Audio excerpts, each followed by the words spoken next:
Yahoo! Donc aujourd'hui je te retrouve avec l'extrême plaisir pour une nouvelle vidéo sur la chaîne et aujourd'hui on va être sur le sujet le train de l'enfer. Oui, parce que c'est... j'allais dire ça y est, comme si j'étais content. Mais donc en allant à Barcelone, on y est allé en train. Et bien entendu, nous avons eu un petit souci au niveau du train, et même plusieurs soucis. Ça a été vraiment une matinée très mouvementée. Donc on devait prendre un train je crois pour 8 heures et malheureusement en fait on attendait pour que la voie soit annoncée et malheureusement en fait dans les trains qui étaient déjà arrivés sur la voie, alors il faut savoir qu'il y a 14 voies sur la puce ABC mais sinon il y a voie 1 à 14 pour la gare de Bordeaux et en fait voie 6 et voie 9 des personnes avaient laissé leurs affaires. Sur la première il y avait un sac à dos et sur la deuxième une valise. Donc bien entendu ça a retardé absolument tous les trains et donc nous on a eu quand même 1h30 de retard. Là-dessus donc du coup on était à attendre tout simplement qu'on nous affiche les trains. Donc il y avait de plus en plus de monde dans la gare bien entendu et donc on est parti avec 1h30 de retard. Donc c'est un train Bordeaux-Marseille, on est descendu si je dis pas de bêtises à Narbonne. Et de Narbonne, en fait, on avait un autre train à prendre qui fait Narbonne, du coup, Barcelone. Et le problème, c'est que, en fait, on avait normalement un délai de 30 minutes à peu près entre les deux trains. Tu te doutes bien qu'il y a eu un petit souci, malgré le fait que dans le premier train, nous étions plus de 50 à devoir prendre le deuxième pour aller à Barcelone. Et on a dû du coup attendre, on nous a on nous a dit de monter dans un autre train qui devait descendre juste pour descendre d'une autre ville et qu'à partir de cette ville là nous aurions tout simplement un bus. Déjà en ce qui concerne toutes les infos, le problème c'est que donc on est resté comme des cons. Alors par contre ce que j'ai du mal à comprendre c'est qu'on attend quand même 1h30 pour que les gens viennent récupérer leur sac. Quand tu es à la gare et que tu viens d'arriver avec un train, tu restes rarement 1h30 dans la gare pour X raisons. Et donc ils ont tout simplement déjà attendu 1h30 et au bout d'1h30, il y a une des deux personnes qui est venue récupérer son colis abandonné, son sac abandonné et le deuxième n'est jamais arrivé. Voilà, donc déjà ça a été plutôt sympa. Après donc ça a été forcément la merde au niveau du train et pour y monter etc. Donc du coup on monte dans le premier train, grosse galère forcément, on sait pas trop comment on va être mangé. On nous dit très clairement qu'on nous préviendra quasiment avant d'arriver à la gare comment ça se passerait pour la correspondance. Le seul problème aussi c'était qu'on n'avait que des contrôleurs français. Alors moi ça me dérange pas mais le problème c'est que en fait dans le train on avait, et donc pour les gens qui voulaient aller à Barcelone, on était au total plus de 50 et dans les 50 il y avait beaucoup d'anglais et d'espagnol et donc du coup à chaque fois ça a été très compliqué pour eux de comprendre tout simplement ce qui se passait et avoir les informations. Du coup nous on était avec maman ours dans le train et un peu après il y avait une dame, une anglaise qui justement allait prendre le même parcours que nous et elle a vu que nous on avait réussi à discuter avec la contrôleuse et donc elle nous a demandé de l'aide, chose qu'on a bien entendu fait. Donc une fois arrivé à la gare je m'en suis occupée pour l'emmener avec nous jusqu'au quai pour qu'après attendre le deuxième train. Dans le deuxième train pareil, on l'a mise avec nous dans un carré pour pouvoir la surveiller et s'en occuper et donc après qu'on a pris le bus pareil on l'a aidé, on lui a tout expliqué et tout ça. C'est là où tu es content de, même si tu ne parles pas anglais, d'avoir Google Trad pour pouvoir lui expliquer qu'est-ce qui se passe etc.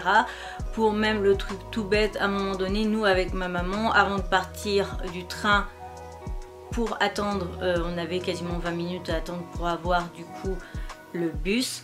On est allé aux toilettes et elle comprenait pas pourquoi on se levait avec ma mère, donc je lui ai dit tout simplement on va aux toilettes parce qu'après avec le bus on sait pas quand c'est qu'on va y aller. C'est pas pareil que quand tu es dans un train où tu peux aller aux toilettes quand tu veux. Donc voilà, donc heureusement que Google Trad existe parce que franchement ça nous a bien aidé. Et on a essayé aussi du coup, comme nous on lui expliquait, elle expliquait du coup aux autres anglais qui étaient là. Et donc du coup nous on s'est occupé d'elle jusqu'au bout. Qu'on est arrivé à la gare après, le bus nous a emmené à la gare de Barcelone, pareil on a surveillé jusqu'à ce qu'elle parte d'elle-même à partir de là. Et donc du coup on s'est retrouvés à avoir beaucoup de retard parce qu'au total on a eu 2h30 de retard je crois. Et donc ça a été juste chiant, horrible, parce que nous on avait des infos mais on avait vraiment des bribes d'infos. Moi je me suis vraiment mis à la place des Anglais et des Espagnols qui avaient à peine à comprendre ce qui se passait et qu'il fallait donc qu'on soit plusieurs à être avec du Google Trad ou alors une personne qui parlait un petit peu espagnol qui traduisait aux Espagnols justement qu'est-ce qui se passait et tout ça. Donc après, donc je redis, on a pris un train de Bordeaux à Narbonne si je dis pas de bêtises, et de Narbonne du coup on a pris un autre train pour aller à une autre ville, puis de là un bus pour aller à Barcelone. Donc voilà. Alors après on avait le choix aussi si on voulait de prendre le train suivant pour Barcelone. On est arrivé du coup à la ville à Narbonne si je dis pas de bêtises du coup. On devait descendre et changer de train pour avoir celui de Barcelone à 16h. Là, on l'avait à 19h sinon. Et 19h, en fait, ça a été notre heure d'arrivée quasiment sur Barcelone. Enfin, c'était plus dans les 18h, je crois, mais... Non, alors, on devait arriver à 16h, pardon, à Barcelone. Et sinon, le train suivant, du coup, partait de la gare à 19h. Mais au total, on a eu quand même 2h30 de retard. Je me suis pas trompée là-dessus. On a bien eu 2h30 de retard. Bref, donc voilà, une fois de plus, la NSCF pas au point. Bon, après, là aussi, je le dis bien, hein, c'est pas de leur faute. Les autres fois où j'ai eu des petits soucis, c'était clairement leur faute parce que enfin, leur faute. Quand c'est une partie du train qui est en panne technique, c'est une chose. Là, quand c'est des gens qui oublient leur sac, c'est une autre. Après, moi, ce que je ne comprends pas, du coup, c'est de laisser quand même 1h30 à espérer qu'une personne revienne chercher son sac. Voilà, je me demande quel genre de punition tu as quand tu viens récupérer ton sac que tu as abandonné comme ça pendant 1h30 sur un quai et que tu as foutu tout le monde dans la merde. Très clairement. Donc voilà, et ben, je suis un petit peu déçue parce que vraiment, ils cherchaient même pas les contrôleurs à expliquer aux étrangers. Et ça, personnellement, c'est quelque chose qui m'a extrêmement choquée parce que je trouve pas ça normal. On paye pour un train, on paye pour un service. Le minimum, c'est de faire un effort et d'essayer de leur expliquer. Parce que là, moi j'ai vu plusieurs contrôleurs, 4 je dirais, et personne n'a cherché à leur expliquer. Mais alors, personne. Et ça, je trouve ça un petit peu dégueulasse. Pour ce qui est bien entendu du retour, tout s'est bien passé. On a eu zéro problème, zéro retard. On est même arrivé pile à l'heure. Incroyable. Mais voilà, donc petite aventure assez spéciale.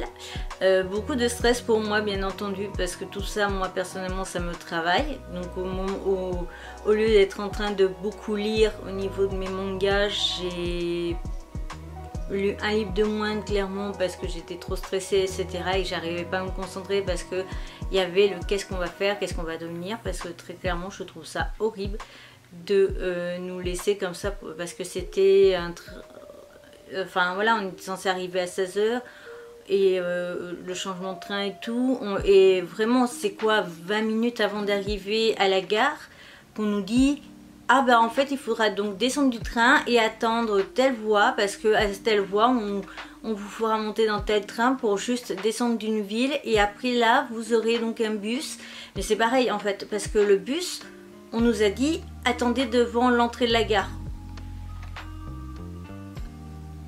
Ben où, comment, à quel endroit exactement, on savait pas. Et à un moment donné, il y en a plein qui ont vu un bus, ils étaient persuadés que c'était ça, donc tout le monde a foncé là-bas comme des ploucs parce qu'un gamin bouge, tout le monde bouge comme un mouton. Alors qu'on devait avoir un gars de la NSCF qui faisait le voyage avec nous. Il était même pas là dehors pour nous guider ou quoi que ce soit, il est arrivé à la dernière minute. Le monsieur du bus nous a même pas vérifié nos billets pour vérifier vraiment si on allait à Barcelone ou pas. Bon, ça après ça reste une chose, mais voilà. Après par contre ils ont été quand même humains, on a eu un arrêt toilette, on nous avait dit vers telle heure à peu près vous aurez un arrêt toilette. Mais c'est pareil, au tout début on nous a dit, on est monté dans le bus, on nous dit bon bah on va arriver par, alors c'est un exemple, hein, on va arriver à 16h. Après, finalement, toujours avant qu'on parte, hein, finalement ce sera 17h. Finalement ce sera 17h30. On n'est toujours pas parti. Comment ça se fait qu'on prend comme ça autant de retard? Alors qu'on n'est pas parti non plus 1 heure après être monté dans le bus. Bon, après il y avait forcément des bouchons etc. dans la ville de Barcelone. Mais quand même. Voilà, donc encore une fois, un petit peu déçu de la SNCF. Actuellement, je crois que Maman Ours n'a pas encore fait la réclamation pour être potentiellement remboursé, parce qu'à partir de 2 heures, normalement, je crois qu'on est remboursé d'une certaine pourcentage. Et on verra bien, mais voilà, je reste déçue une fois de plus et assez choquée de la façon dont c'est fait, parce que rien n'est professionnel et j'ai envie de dire que c'est pas la première fois qu'ils ont ce genre de soucis, donc je trouve ça dommage qu'il n'y a rien de fait de façon carrée, clean et facile à comprendre, et que surtout aucun contrôleur n'ait cherché à parler aux étrangers. Voilà. Parce que moi j'ai juste eu l'idée, je ne parle pas anglais, je ne comprends pas forcément trop l'anglais. J'ai utilisé Google Maps, j'ai utilisé Google Trad et on a réussi à communiquer comme ça. Elle utilisait mon téléphone, la petite dame du coup, parce que c'était une personne âgée. Elle utilisait mon téléphone pour utiliser Google Trad parce qu'elle n'avait pas internet sur le sien. Et du coup on pouvait comprendre aussi ce qu'elle voulait et tout ça. Et tout le monde a son téléphone, tout le monde a un smartphone, tout le monde a Google Trad sur son téléphone. Cette petite vidéo train de l'enfer est donc à présent terminée. J'espère encore une fois que ça t'aura plu et fait rire. Bon, ça fait un petit moment que je ne l'avais pas eu, donc ça fait du bien. Je te retrouve bientôt pour une nouvelle aventure. Je te retrouve donc très vite aussi pour te parler de mes vacances à Lyon et à Barcelone, parce que j'ai un petit peu de retard. Et sur ce, à bientôt. Donc là, la précédente vidéo voyage, la playlist voyage, ma tête de panda, les réseaux sociaux et le compte Vinted. Sur ce, à bientôt.